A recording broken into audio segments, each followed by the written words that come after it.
De 8h sur Europe 1, Fanny Marceau. Bonjour Fanny. Bonjour Dimitri, bonjour à tous. La relation franco-algérienne pourrait-elle un jour se normaliser? C'est la question du jour sur le site et l'appli Europe 1. Vous pouvez y répondre dès maintenant. Question qui se pose au lendemain du voyage de Gérald Darmanin à Alger. Le garde des Sceaux, en VRP de l'apaisement, missionné par Emmanuel Macron, a réussi à relancer la coopération judiciaire entre la France et l'Algérie. Une prouesse après 2 ans de brouille et qui a nécessité des discussions longues et sensible, Jacques Serret. Oui, un long, très long entretien. Gérald Darmanin a été reçu par le président algérien Abdelmadjid Tebboune durant 2h30. L'heure est au réchauffement de la relation diplomatique entre Paris et Alger. Je remercie le président de la République algérienne du très long échange qu'il a bien voulu m'accorder. On a pu évoquer le travail que nous devons continuer à faire pour renouer la confiance entre deux pays qui se respectent, la France et l'Algérie. Renouer la confiance autour d'un certain nombre de sujets particulièrement sensibles. Le cas du journaliste Christophe Glaise, condamné en décembre dernier à 7 ans de prison, a été évoqué par le garde des Sceaux, sans que l'on sache toutefois si le régime algérien serait susceptible ou non de le libérer. Cela pourrait dépendre des demandes qu'Alger réclame à Paris, comme la restitution des biens dits mal acquis. Pour cela, l'entourage de Gérald Darmanin fait savoir qu'après 2 années d'interruption totale, la reprise concrète de la coopération judiciaire entre les deux pays est actée. Une délégation de hauts magistrats algériens est ainsi attendue à Paris au début du mois de juin. Jacques Serret du service politique d'Europe 1. Gérald Darmanin, on l'a dit, missionné par Emmanuel Macron. À 1 an de la fin de son mandat, le chef de l'État tient à régler ses différends avec Alger. C'est ce qu'explique l'ancien ambassadeur de France en Algérie, Xavier Driancourt. Écoutez. Il ne faut pas oublier que Emmanuel Macron, candidat, avait commencé par sa fameuse phrase la colonisation, crime contre l'humanité.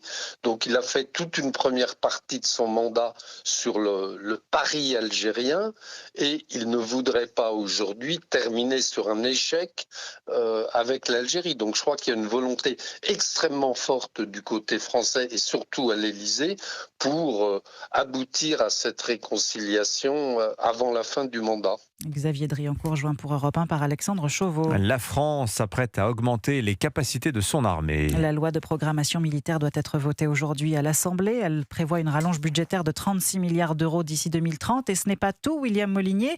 Si elle est adoptée, cette loi introduira également un nouveau dispositif, un régime d'exception baptisé État d'alerte de sécurité nationale. Il serait activé par le président de la République en Conseil des ministres. Objectif, faire face à une crise grave et actuelle, précise le texte, notamment en cas de guerre hybride et de déstabilisation. Concrètement, une guerre menée sur le sol français, mais à distance par une puissance étrangère, des attaques informatiques massives pour détruire par exemple la production d'électricité, l'aiguillage du réseau ferroviaire ou encore les réseaux de télécommunications.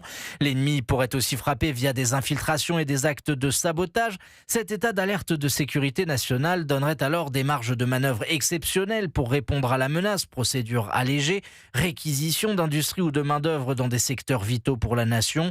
L'État pourrait imposer aux entreprises des stocks stratégiques pour tenir plusieurs mois dans un contexte de guerre. Des restrictions de circulation pourraient aussi être décrétées. Un régime qui viendrait donc compléter l'arsenal des dispositifs d'exception déjà prévus par la Constitution, à savoir l'état d'urgence, l'état de siège ou encore la mobilisation générale. William Molinier. Vous écoutez Europe 1 matin, il est 8h05. À Lyon, le procès aujourd'hui d'une bande de 6 voyous de 14 à 17 ans qui ont semé la terreur dans leur quartier pendant des mois. Vol de téléphone, de carte bleue avec une violence inouïe. Ils seront jugés pour ces faits cet après-midi par le tribunal des enfants. Certaines de leurs 11 victimes viendront les confronter. D'autres sont encore trop marquées pour oser faire face à leurs agresseurs. Reportage à Lyon du correspondant d'Europe 1, Jean-Luc Boujon. Théo, étudiant de 19 ans, a été agressé à 3 reprises par ces jeunes en pleine rue à proximité de chez lui. La dernière agression, en janvier dernier, filmée par les caméras de son immeuble, a été la plus violente. Ils ont commencé à me frapper dans le sas d'entrée. J'étais par terre, ils me donnaient des coups de pied, ils me sautaient sur la tête. Et après, ils m'ont insulté, ils m'ont menacé de mort. Ils m'ont dit donne tout ce que t'as, donc j'ai donné mon téléphone ou autre. Ils m'ont frappé pour que je donne mon code de téléphone et quand j'ai donné, ils m'ont refrappé et après ils sont partis en cours. Résultat, un traumatisme crânien pour le jeune homme qui pourtant ne sera pas présent au tribunal tribunal tout à l'heure. Pas envie de croiser leurs regards ni de les entendre se faire passer pour des victimes, explique-t-il.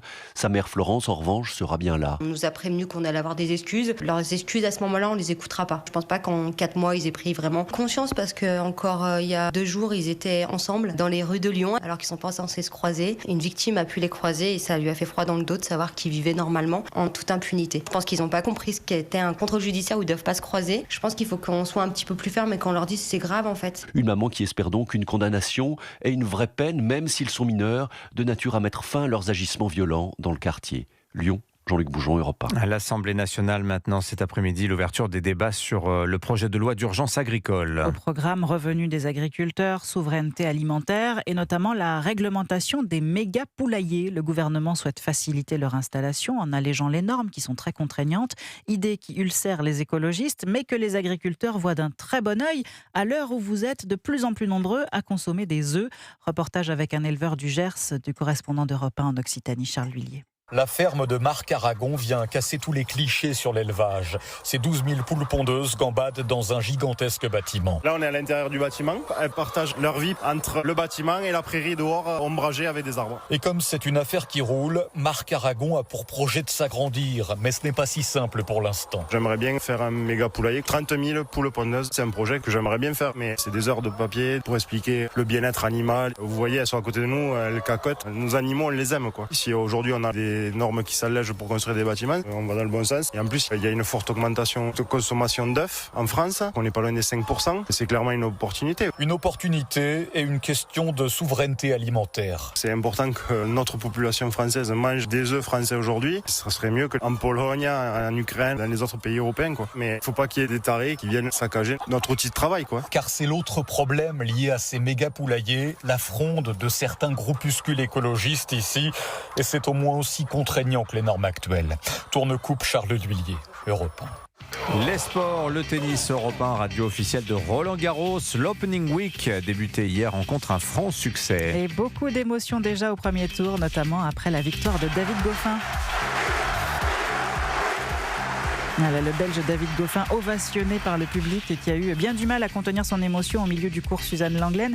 Le Liégeois vit son 14e et dernier Roland Garros. Il jouera son 2e tour mercredi face au Britannique Toby Samuel. Notez que côté français hier, le bilan est plutôt décevant. 10 défaites, 5 victoires. Mais il y en a d'autres qui vont jouer aujourd'hui. Effectivement, merci beaucoup. Fanny Marceau pour votre journal. Restez avec nous sur Europe 1. Dans un instant, le garde des Sceaux, le ministre de la Justice Gérald Darmanin et l'invité de Laurence Ferrari sur Europe 1. Bon réveil, il est 8h09.